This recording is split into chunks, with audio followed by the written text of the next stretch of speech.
এ ভাই হসপিটালে যে অভয়াকে রেপ করে মার্ডার করেছিলাম না, তার জন্য তো জনগণ মনে মনে মিছিল করছে আমাদের ফাঁসির দাবি নিয়ে। আমার ছেড়ে নেবে।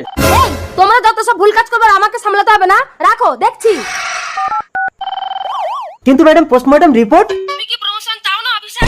ঠিক আছে ম্যাডাম, তাহলে রেপ কেসের ফাইলটা পুরো ক্লোজ করে দিচ্ছি। অফিসার, ও যদি আপনার বোন হতো। ননসেন্স, আমার কোনো বন্টন নেই। আপনারা যান যান, বাইরে যান, যত সব। দাদা দাদা, কে? আমি অভয়া।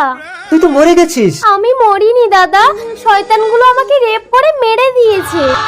অভয়া, ম্যাডাম আপনি এক্ষুনি আসুন, আপনার পুলিশ আমাদেরকে ধরে জেলে ঢুকিয়েছে।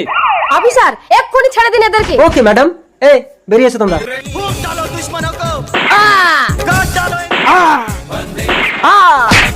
এইভাবে আমরা যদি সকলেই সচেতন হই তাহলে আর কোনো অভয়াকে এভাবে মরতে হবে না। পুলিশ মানেই ন্যায় যোদ্ধা, অন্যায়ের কাছে কখনোই পরাজয় স্বীকার করবো না।